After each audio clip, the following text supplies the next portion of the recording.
The alien ship Luminous Inquiry hung in the darkness of space like a silver teardrop.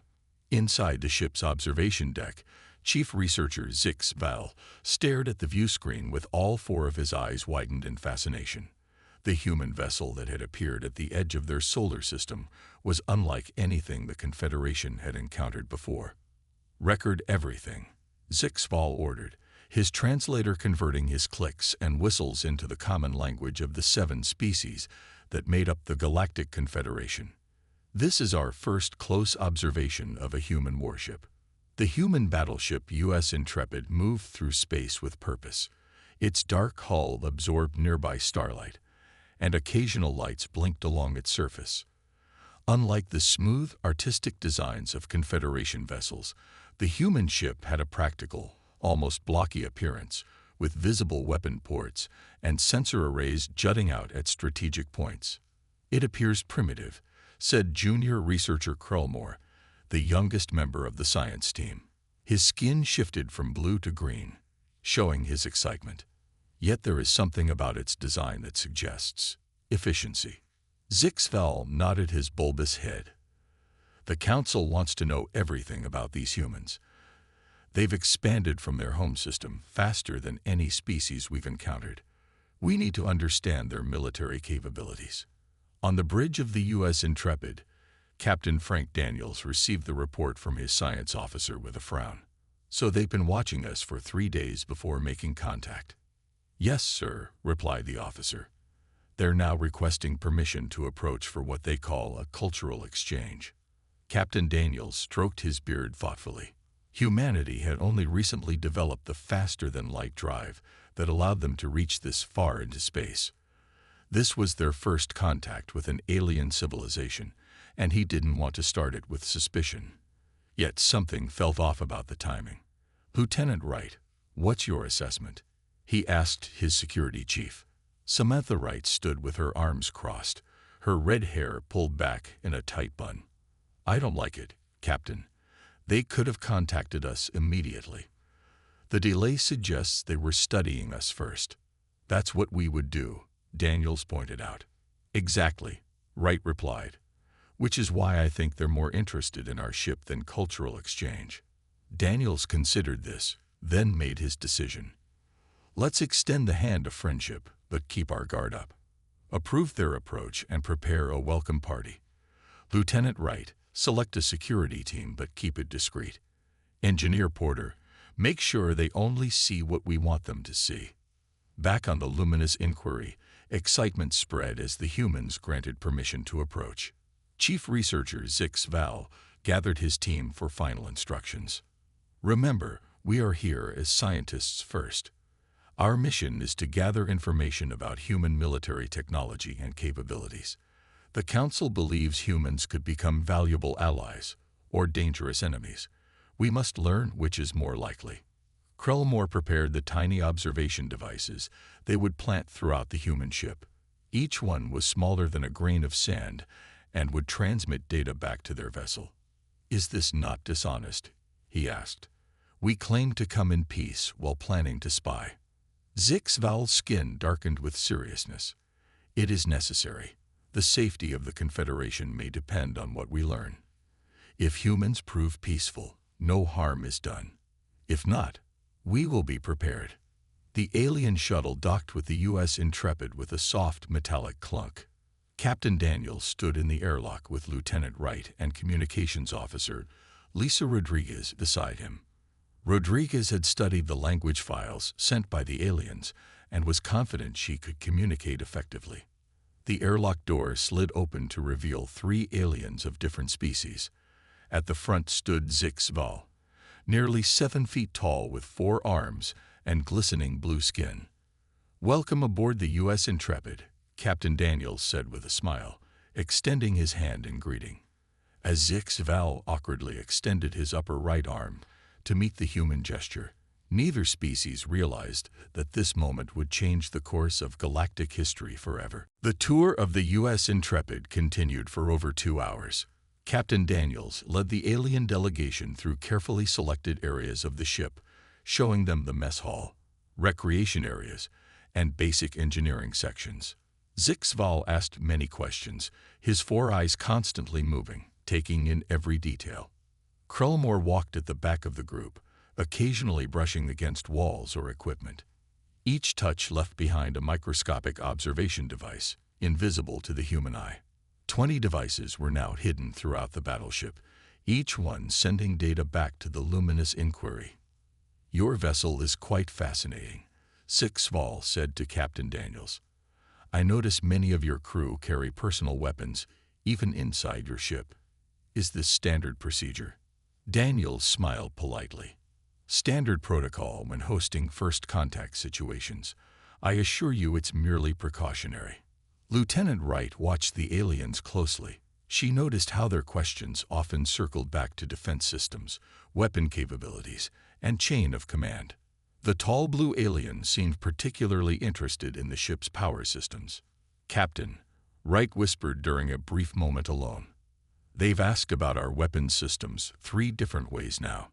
"I've noticed," Daniels replied quietly. "Keep watching, but stay friendly." In the engineering section, Chief Engineer Alan Porter demonstrated the basic propulsion systems. He showed only the older technology that most spacefaring races would already understand. "Our engines use a standard matter-antimatter reaction," Porter explained, pointing to a diagram rather than the actual engines. "Nothing special about them." Krellmore's skin shifted to a curious purple, yet your ship achieved speeds our sensors couldn't fully track. Quite impressive for such standard engines. Porter just smiled. Good maintenance makes all the difference. Later that evening, after the aliens returned to their ship, the senior officers gathered in the conference room. They were definitely fishing for military information. Lieutenant Wright said, "The tall one kept trying to peek at control panels whenever we passed them." Engineer Porter nodded in agreement. "I've also detected some unusual energy signatures in sections we took them through. Very faint, but they weren't there before." Captain Daniels looked concerned. "Lisa, what did you pick up from their communication patterns?" Communications Officer Rodriguez leaned forward. "Their translator sometimes lagged when they spoke among themselves. I caught fragments suggesting they're under orders from something called the Council to assess our threat level." "So they see us as a potential threat," Daniels said thoughtfully. "Interesting that they'd send scientists rather than military personnel." "Maybe to us those categories overlap," Rodriguez suggested. On the luminous inquiry, the alien scientists gathered excitedly around the data screens. The observation devices were working perfectly, sending back information about the human vessel's true capabilities. "Their power output readings are much higher than what they showed us," one scientist reported. "And these material scans suggest their hull is reinforced with elements we've never seen combined this way." Zixval studied the information with growing concern. Their weapons systems appear dormant but fully operational. The design suggests capabilities beyond what their apparent technology level should allow. Krellmore had been unusually quiet since returning from the human ship. "Did you notice how they interact with each other?" he finally asked. "The way they communicate non-verbally, how they position themselves protectively, how they laugh together yet remain constantly alert." "What are you suggesting?" Zixval asked. "These humans, they're predators. Look at their forward-facing eyes, their teeth, their obvious pack behavior. Yet they're also deeply social, protective of each other. I believe we're observing something unique, a species of cooperative predators with high intelligence. Our databases contain nothing similar." Back on the Intrepid, Engineer Porter worked late into the night shift. He carefully examined the energy readings he had detected earlier. Under maximum magnification, he finally spotted something. A tiny object no larger than a speck of dust, emitting a faint energy signature. Porter immediately contacted the captain. "Sir, I think you should see this. Our new friends left something behind, and I don't think it was by accident." Captain Daniels frowned as he examined the tiny device. "Keep this quiet for now. Find out how many more are aboard, but don't disable them yet. Let's see what our visitors are really after before we show our hand." Little did either ship know that their careful dance of secrets was about to be violently interrupted. The attack came without warning. 3 sleek, predatory ships dropped out of faster-than-light travel near the luminous inquiry.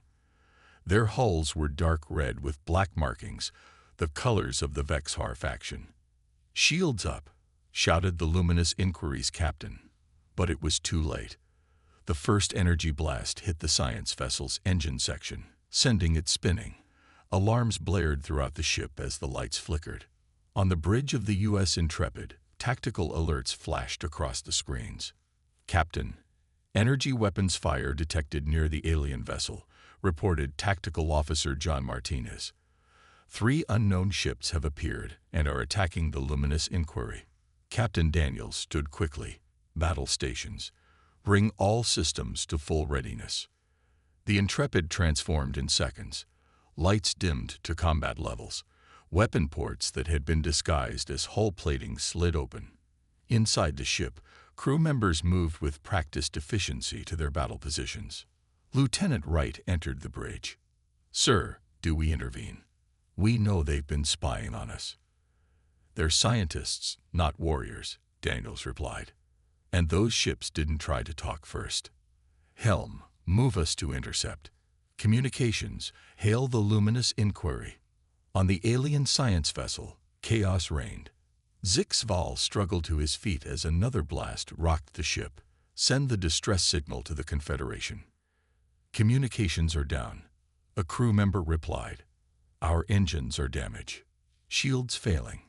"Who would attack a science vessel?" Krulmore asked, his skin pale with fear. A voice crackled through their emergency communication system. "Attention luminous inquiry. This is Captain Daniels of the U.S. Intrepid. We've detected you're under attack. What assistance do you need?" Zixval looked at his fellow researchers in shock. The humans were offering help despite the spying devices they must have found by now. "Captain Daniels," Zixval responded, "we are being attacked by Vexhar ships, a radical faction that opposes contact with new species. They must believe we have valuable information about your vessel." "Understood," Daniels replied. "We're moving to support you. Can your ship move?" "Negative. Our engines are severely damaged." The U.S. Intrepid accelerated toward the battle, its form now clearly that of a warship. The hidden weapons were fully deployed, and the hull seemed to darken as special combat materials activated. On the lead Vexhar ship, Commander Zorg watched the approaching human vessel with surprise.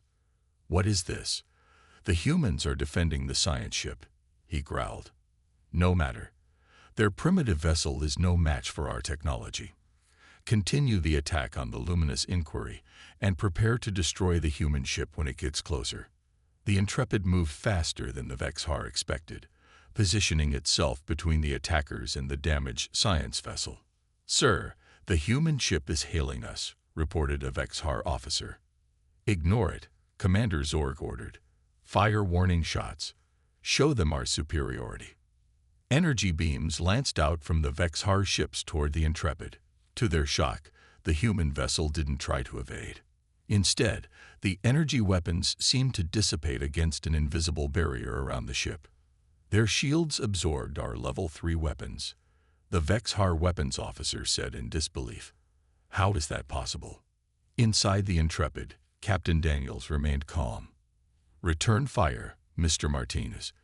Targeted disabling shots only. Let's show them we're serious without destroying their ships." The Intrepid's weapons fired, precise, powerful beams that struck the lead Vexhar ship's weapon systems. The alien vessel shuddered, and its main weapon array went dark. Communications Officer Lisa Rodriguez turned to the captain. "Sir, I'm picking up transmissions between the attacking ships. They're shocked. They didn't expect us to have this level of technology."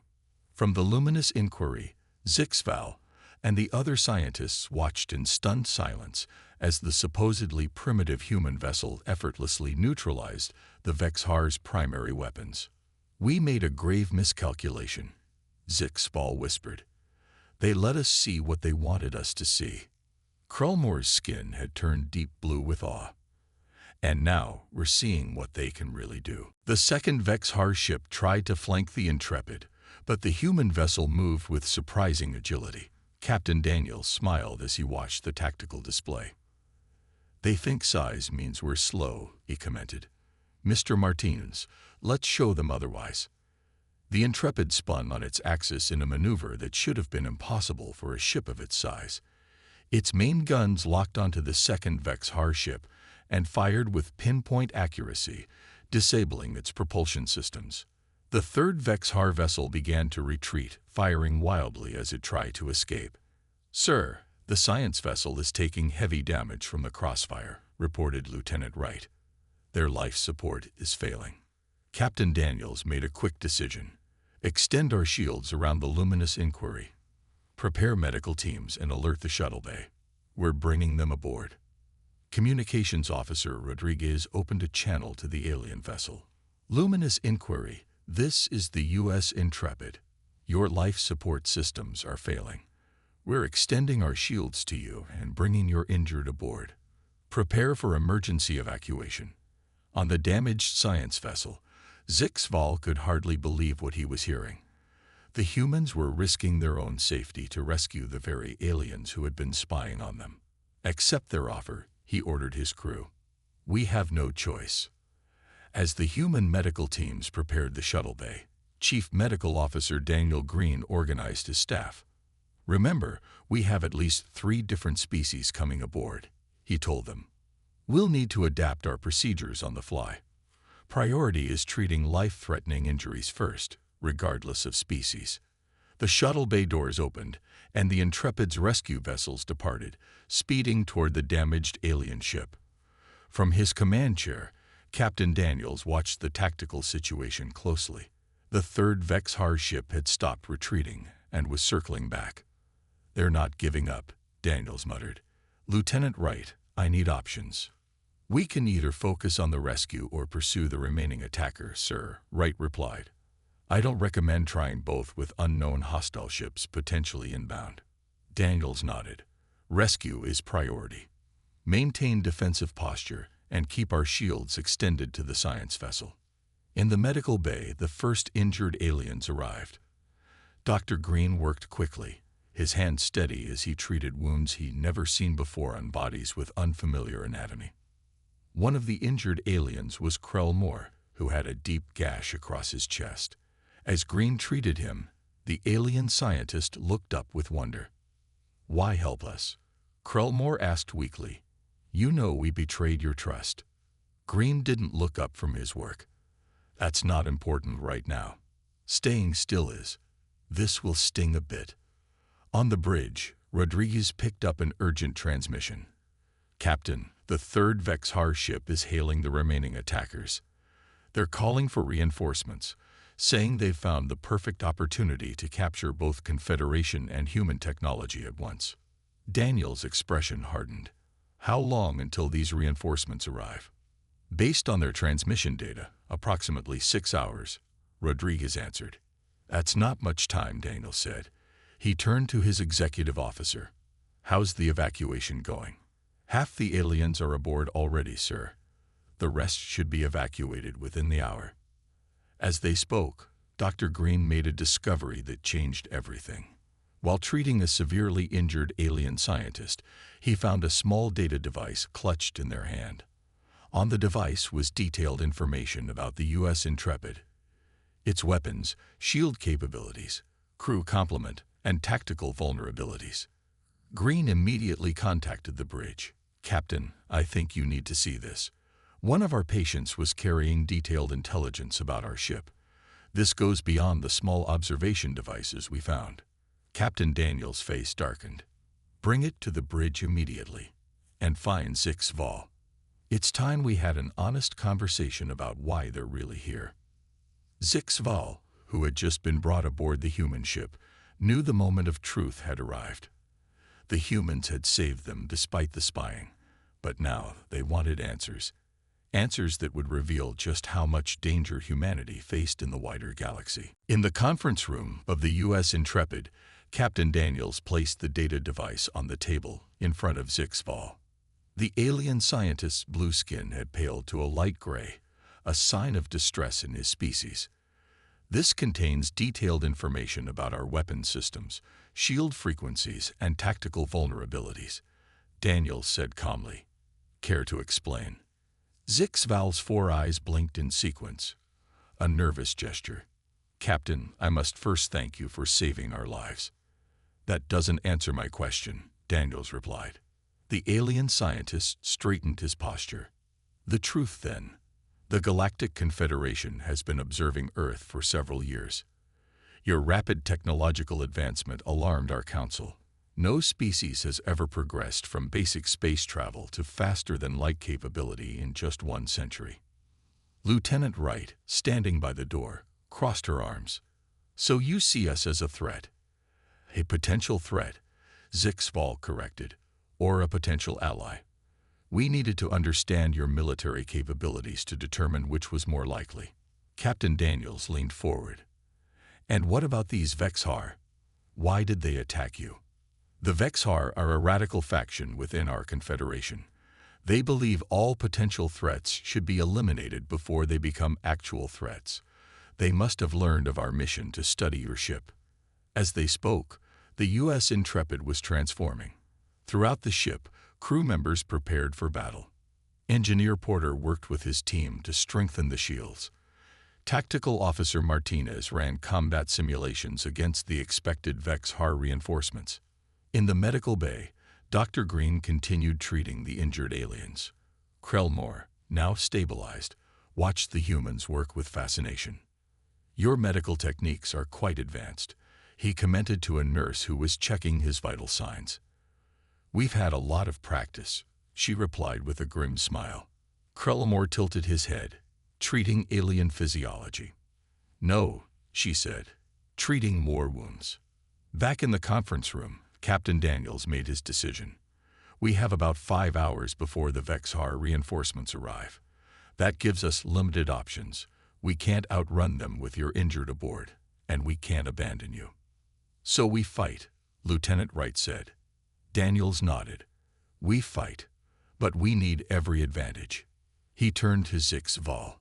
If you want to survive this, we need everything you know about Vexhar ships, weapons, and tactics. Zixval hesitated only briefly. I will help you. The Vexhar are a danger to everyone, including the Confederation. Their ships are fast and heavily armed, but they have a weakness.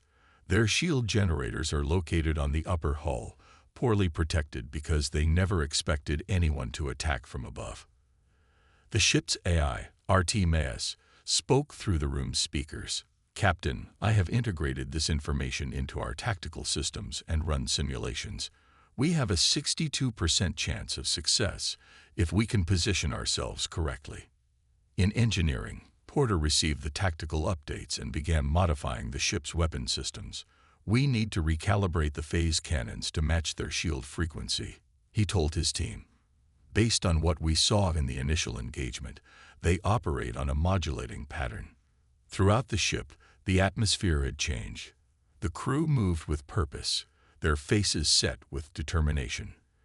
The aliens, now confined to the medical bay and adjacent guest quarters, watched in amazement as the humans prepared for battle. They're so calm, one alien scientist said to Krellmore. Do they not understand we are outnumbered? Krellmore's skin had shifted to a deep blue of respect. They understand perfectly, but look at them. This is what they were built for. We study war. They live it. On the bridge, Captain Daniels reviewed the battle plan with his officers. The holographic display showed the expected Vexhar formation and the Intrepid's planned response. It's risky, Martine said, pointing to a key maneuver in the simulation. It's our best option, Daniels replied. We need to split their formation and take them down one by one. Lieutenant Wright studied the captain's face. Sir, if this doesn't work. Daniels smiled confidently. It will work, Lieutenant, because they think they're hunting us, but they've never been hunted before. The Vexhar reinforcements arrived right on schedule. 5 warships dropped out of faster-than-light travel, joining the 3 damaged vessels already present. Their sleek red and black hulls gleamed against the starry background as they formed a hunting circle around the U.S. Intrepid. On the bridge of the lead Vexhar ship, Commander Zorg smiled with satisfaction. The human vessel is trapped. They foolishly stayed to protect the science ship instead of running while they had the chance. His second-in-command looked less certain. Commander, our initial reports show they disabled 2 of our ships with minimal effort. Perhaps we should approach with caution. Zorg waved his concerns away. Those were merely scout vessels. These are true warships. The humans will surrender when they see our full strength. Inside the U.S. Intrepid, Captain Daniels stood calmly at the center of the bridge. Around him, his crew worked with quiet efficiency, each person focused on their task. 8 Vexhar vessels confirmed, sir, reported Martinez. They're forming a standard encirclement pattern. Just as Zixbal predicted, Daniels nodded. Are they hailing us? Communications Officer Rodriguez shook her head. No, sir. But they're communicating with each other. They seem confident. Daniels allowed himself a small smile. Confidence is good. Overconfidence is better. Weapons status. All systems ready, Martins replied. Phase cannons recalibrated for their shield frequency. Targeting systems locked on their shield generators. Lieutenant Wright entered the bridge, taking her position at the security station. Boarding team is ready, Captain. We've studied the Vexhar ship layouts provided by Zixval. In the medical bay, the alien scientists had gathered around a small screen showing the tactical display. Zixval watched with growing concern as the Vexhar ships closed in. The humans are outnumbered 2 to 1, he said quietly. And Vexhar technology is advanced even by Confederation standards. Krellamore, still recovering from his injuries, studied the human ship's position. Yet they do not appear to be maneuvering to escape. Look at their power readings. They're redirecting energy to weapons and shields, not engines. They intend to fight, another scientist said in disbelief. Against such odds. On the Vexhar command ship, Commander Zorg grew impatient. The humans are just sitting there. Are they paralyzed with fear? Open a channel. His communications officer complied, and Zorg addressed the human vessel. Human ship, this is Commander Zorg of the Vexhar Coalition. Your primitive vessel is surrounded. Surrender now, and your crew will be treated humanely as research subjects. Captain Daniels listened to the message, then nodded to Rodriguez to open a return channel. This is Captain Frank Daniels of the U.S. Intrepid. We appreciate your concern, but we must decline your offer. We do have a counter-proposal, however. And what would that be? Zorg replied, amusement in his voice. You leave now, and we don't have to show you how primitive we aren't. Zorg laughed. Your confidence is misplaced, human. We've studied your vessel. You cannot withstand our combined firepower. I'm afraid your intelligence is outdated, Daniels replied calmly. But you're welcome to test your theory. Without warning, the U.S. Intrepid suddenly accelerated straight toward the lead Vexhar ship. The alien vessel fired, energy beams lancing out toward the human ship. The Intrepid didn't try to evade. Instead, the energy seemed to wash over its shields with minimal effect. Their shields are absorbing our weapons fire. The Vexhar weapons officer reported in shock. How is this possible? The Intrepid kept coming, closing distance rapidly. When it was nearly on top of the lead ship, it fired its main weapons. Precise beams struck the exact locations of the shield generators on the upper hull, just as Zixbal had indicated. In seconds, the lead Vexhar ship's shields collapsed. Before they could recover, the Intrepid had already moved past them, heading for the next ship in formation. Break formation, Zorg ordered, panic in his voice for the first time. Don't let them get above us. But the human ship moved with impossible agility, rolling and pivoting to maintain the advantageous position above each target. 3 more Vexhar ships lost their shields in quick succession. In the medical bay, the alien scientists watched in stunned silence as the supposedly inferior human vessel systematically dismantled the Vexhar fleet. By the stars, Zixval whispered. "We made a terrible mistake in our assessment." Krellamore nodded, his skin now a deep purple of awe. "We came to study them. Instead, they're teaching us." The battle turned decisively when Lieutenant Wright led her boarding team onto the Vexhar command ship. While the Intrepid continued to engage the other vessels, a small shuttle slipped quietly beneath the disabled flagship. 6 humans in combat armor attached themselves to the hull, cut through using advanced tools, and entered the alien vessel. On the bridge of the command ship, Commander Zorg was shouting orders in growing desperation. "Restore shields. Redirect power from life support if necessary." "It's too late," his second-in-command reported. "Shield generators are physically destroyed, not just disabled." A warning alarm sounded. "Commander, we have intruders. Security systems detect multiple breaches on lower decks." Zorg's eyes widened in shock. "The humans are boarding us? This is not possible. No species uses boarding actions in modern space combat." Inside the Vexhar ship, Lieutenant Wright led her team through the corridors with practiced precision. Each team member moved in perfect coordination, covering angles, securing intersections, and steadily making their way toward the bridge.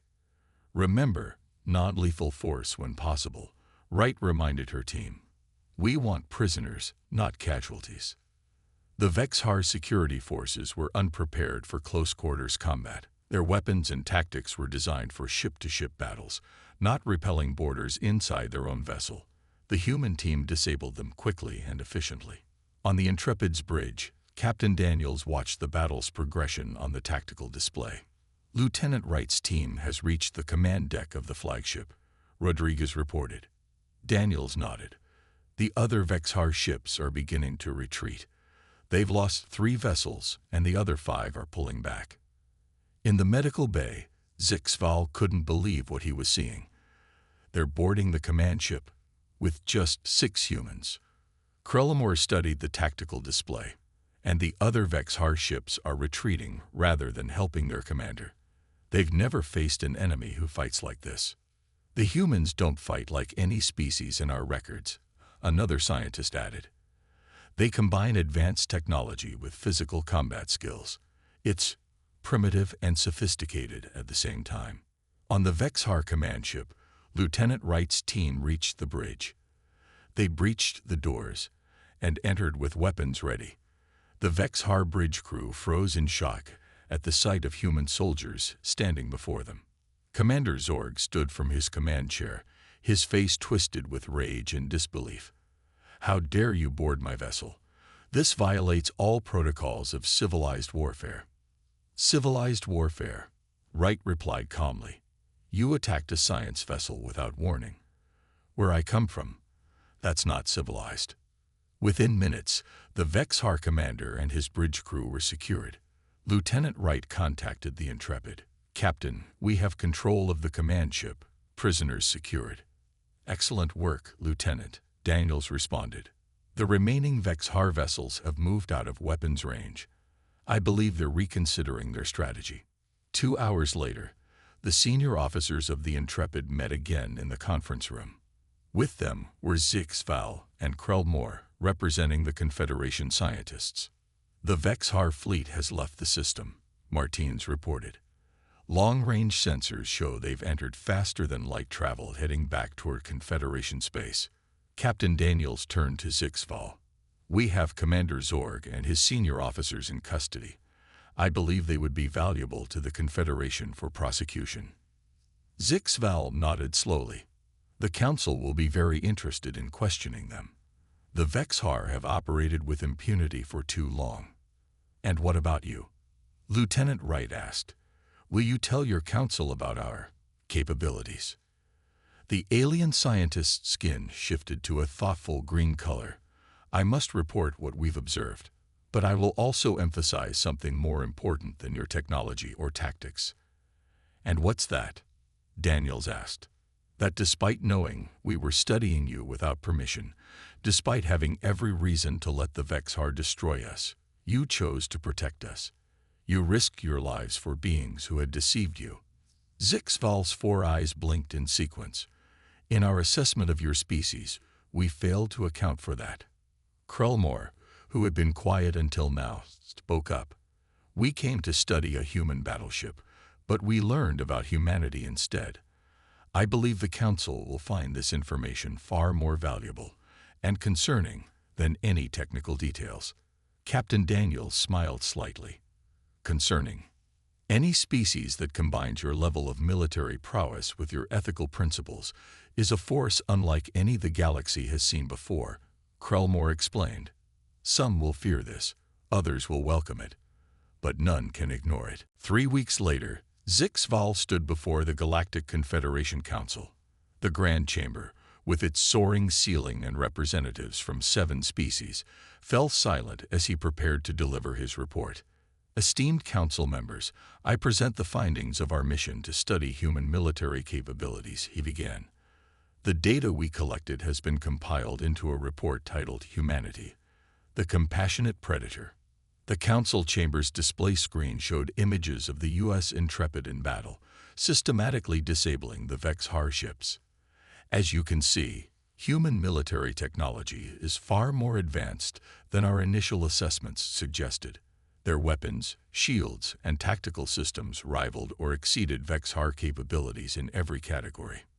Murmurs spread through the chamber. One council member, a tall insectoid being, raised a limb to ask a question. Did they reverse engineer Confederation technology? How did they advance so quickly? No evidence suggests they had prior contact with any advanced species, Zix-Val replied. They appear to have developed these technologies independently, driven by their unique evolutionary history. He continued his presentation, showing footage from inside the Intrepid during battle preparations. Humans evolved as pack-hunting predators. This heritage is evident in their military structure and tactics. They combined leadership hierarchy with individual initiative in ways no Confederation species does. Krellmore stepped forward to join the presentation.